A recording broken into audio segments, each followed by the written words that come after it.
haciendo bacana acá. ¿Qué tal? ¿Cómo están todos y todas? Buenos días, muchas gracias a todos por estar presentes. Bueno, yo me acuerdo que en un tiempo que tratamos el tema del sistema previsional argentino, en el año 2008, cuando ¿no se escucha? ¿Se escucha? Ah, gracias. Sí. No, estaba haciendo referencia a que cuando nosotros cambiamos el sistema provisional argentino, cuando estaban en manos de la AFJP, cuando le consultaron a George Bush por qué fue el desastre de Wall Street, y George Bush decía por la codicia y la ambición desmedida de los CEOs. Eso hizo Y en ese momento había una preocupación profunda en Japón, porque esos fondos, que eran los fondos de pensión que ellos dicen, estaban prácticamente en manos de Wall Street. Y en ese momento nosotros tratamos el tema de las FJP en el año 2008 y obviamente hicimos acá en el Salón Azul, hicimos una audiencia y yo me acuerdo que prácticamente fui el último que hice el uso de la palabra, porque me dice la persona, ¿usted es el senador Mayán? Sí, sí. Usted es de nuestra FJP, usted es de Arauca. Ah, mucho gusto, le digo. A todo esto le digo, ¿usted cuánto gana? ¿Cómo? Me dice, ¿cuánto gana usted como gerente? ¿Y qué tiene que ver eso? Por lo que dijo Bush, le digo, por lo que decía Bush, la ambición desmedida y la codicia de los CEOs. Y me dice, bueno, la verdad que no tiene ningún sentido. Pues estaban los 10, estaban sentados ahí en primera fila, así como está la primera fila acá. Y le digo, ¿y usted? ¿Usted me puede decir? No, dice, bueno, lo que sí que a mí no me pudo responder nadie cuánto ganaba. Pero como yo tenía la información, le digo, bueno, quiero compartir con el pueblo argentino cómo manejan ustedes el tema del fondo de los jubilados. En ese momento, la mínima era de 700 pesos. 300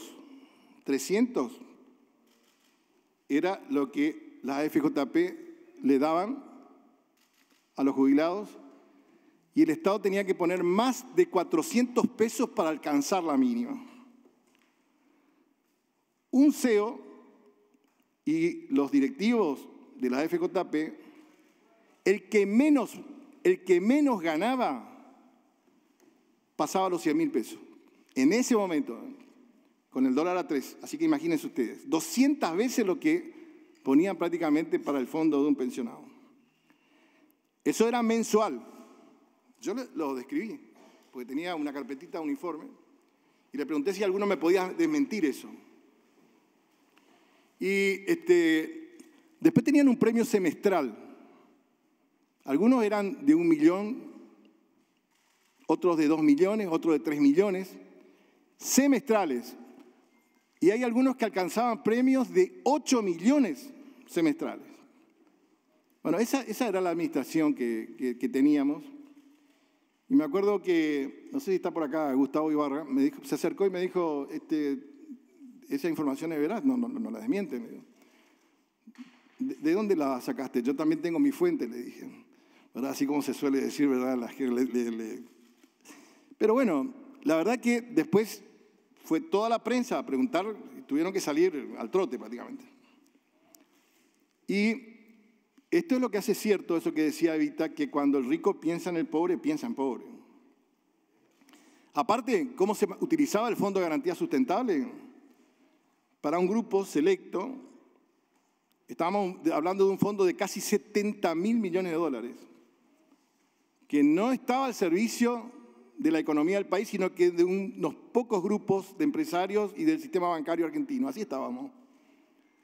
Cuando tomó la decisión, la presidenta, que fue, por supuesto, muy castigada por esos sectores, de, bueno, hacer el SIPA, Sistema Integrado Previsional Argentino, y darle otra visión.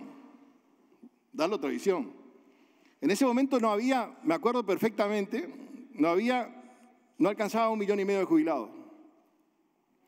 La exclusión era demasiado grande.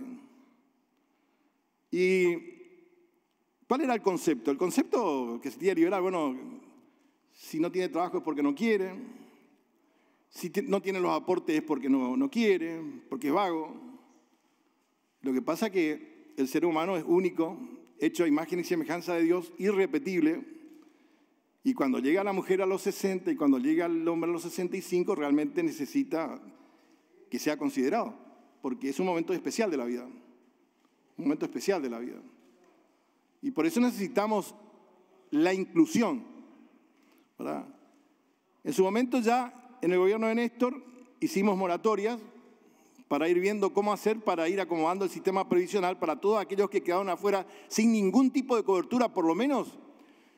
Como dice el músico argentino, solo se trata de vivir, pero aparte de solo se trata de vivir, es vivir con un poquito de dignidad. Tener en algún momento un medicamento que le asista, un ingreso digno, sin estar dependiendo a ver si estar a la buena de los hijos. Esta fue la visión que tuvimos, la inclusión desde el principio. Y así fue que nosotros llegamos a tener en el sistema 5,5 millones de personas, o sea, casi 3.600.000 argentinos que estaban afuera del sistema, pudieron ser considerados como corresponde a los derechos de todo ser humano. Y sobre todo en un tiempo tan especial de la vida como cuando uno llega, y sobre todo con la salud, que puede tener inconvenientes, ¿verdad? Bueno, esa fue la visión que tuvimos desde el principio, porque estamos convencidos, primero, que a este país o lo arreglamos entre todos o no lo arregla nadie. Segundo, que a mayor justicia social, mayor paz social. No hay otra, ¿verdad? El egoísmo y la ambición desmedida y la codicia desmedida, como dijo el presidente de Estados Unidos en su momento, el único tema es que cuando ellos se mandan una macana, paga el tercer mundo. ¿Verdad? Porque ahí están esperando el anuncio que va a hacer el secretario del Tesoro. Como tenemos el área dólar, entonces suben un punto y pagan todas las macanas que hacen con un punto de tasa. O sea, siempre tienen que pagar el resto del mundo su carrera armamentista, todos los desastres que hacen se pagan con las tasas de intereses que le cobran al mundo y con sus organismos internacionales que presionan sin tener en cuenta la construcción de un mundo que sea mucho más justo. Bueno, en ese sentido, nosotros seguimos con ese mismo pensamiento, de que hay que buscar la forma de que, como decía también otro músico argentino, achicando el pánico, decía, reduciendo el temor en las personas y la incertidumbre, no saber qué les va a pasar cuando llegan a un tiempo en donde prácticamente todo el mundo se hace del distraído. En nuestra concepción, el Estado no se puede hacer del distraído en estas circunstancias. Así que bueno, por eso, acá los compañeros, tanto Anabel Fernández Sagasti, que es la vicepresidenta del Interbloque, la compañera que es el presidente del bloque también, Juliana Di Tulio, y Recalde, Mariano, que yo diría es un experto en el tema previsional y en la parte laboral, estuvieron trabajando en este proyecto que tiene visión de inclusión. Así que simplemente eso, acá no hay intención ni de confrontar con nadie, ni de arruinarle la vida a nadie, al contrario. Porque lo que la Argentina necesita es eso, tener un poquito, digamos así, de gestos solidarios y de comenzar a tener políticas que realmente busquen la dignidad humana. Bueno, en ese sentido hemos trabajado y se pone a consideración esto, que por supuesto es perfectible, nadie acá es dueño de la verdad, y se puede mejorar, ¿verdad? Por eso le voy a dar la palabra a la vicepresidenta del Interbloque, a la senadora Anabel Fernández Sagasti, para que haga ya la explicación del proyecto.